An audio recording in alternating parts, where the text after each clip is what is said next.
They're way too high. It's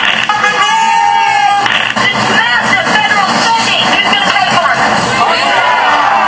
Thousands of Americans demonstrate against high taxes and big government, and NBC News is insulting them. It's going to be day for the right wing, and they're going nuts for it. We'll have full Tea Party coverage with Laura Ingraham and Neil I'm Bill Cavuto. O'Reilly. Thank you for watching us tonight. Protesting big government, wild spending, and high taxation, that is the subject of this evening's Talking Points memo.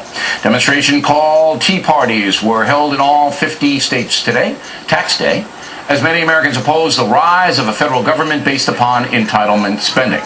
Protesters blasted the Obama administration for running up huge debt by bailing out corrupt and poorly run companies, and the protesters oppose the entitlement society the president espouses. However, Mr. Obama did get elected based upon his entitlement vision, so clearly many Americans support a big government colossus. Also, it's true that the administration is changing the federal income tax code. Most Americans will pay little or no income tax to the feds. Affluent folks will be carrying the load.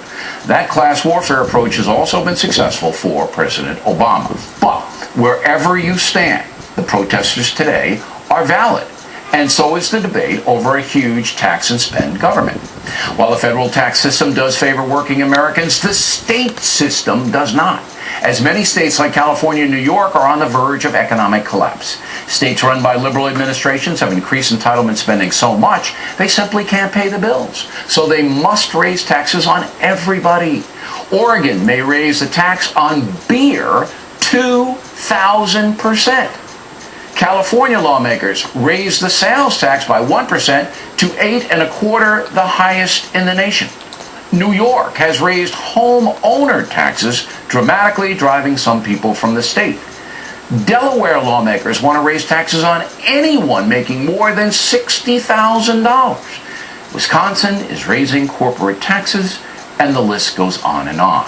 The truth is that the USA cannot afford to pay the medical bills of more than 300 million citizens without punitive taxation.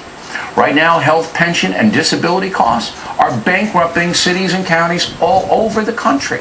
And high corporate tax states like Michigan and Massachusetts will soon be losing even more jobs as companies move out.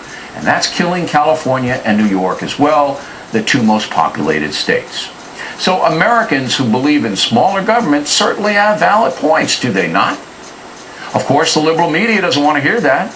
Today, the New York Times and its satellite, the Boston Globe, totally ignored the Tea Party protests. The network news paid scant attention, with the exception of NBC News, which allowed its commentators to viciously attack Americans who support the Tea Parties. Once again, General Electric boss Jeff Immelt and NBC President Jeff Zucker disgracefully permitted personal attacks, some of them obscene, on fellow Americans who disagree with their far-left vision. These men are corrupt, and they are greatly damaging the nation. In the end, of course, the folks will decide how the federal government should be run.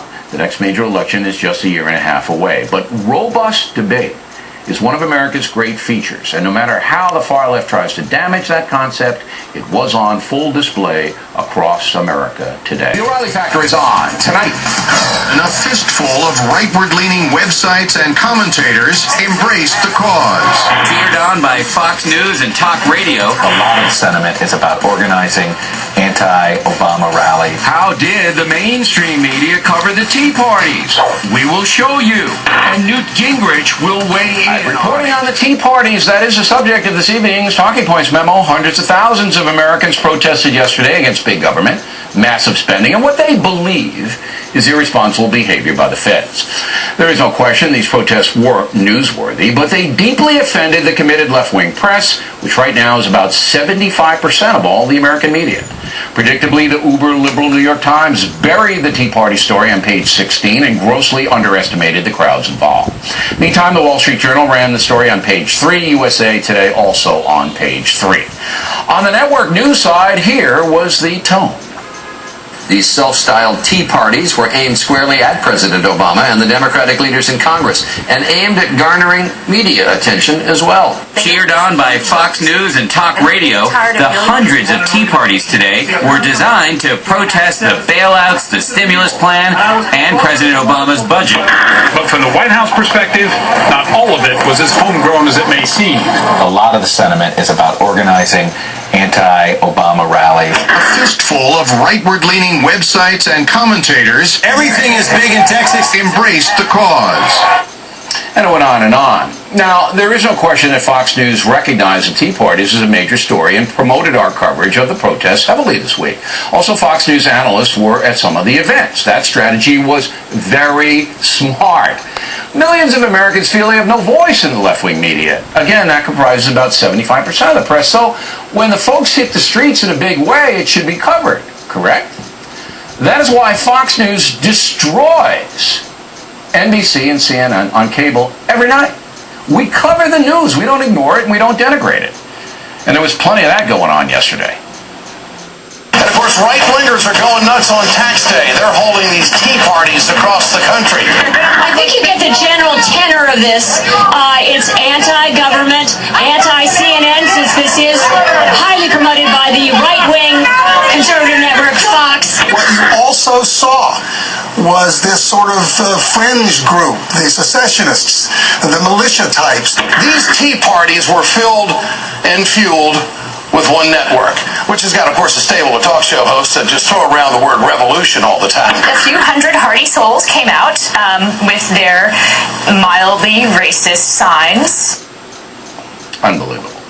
Summing up, many in the American media are not very interested in reporting the news. Their mission is to promote ideology, left-wing ideology, and this network has been accused of the opposite, but our coverage of the Tea Parties was vastly superior to anything else around. So you make the call, and to help you make the call, last night The Factor beat CNN, MSNBC, Headline News, and CNBC combined at 8 p.m. with 50,000 viewers to spare. In the key demo, we beat the haters at NBC by almost 500,000 viewers. No parties over there.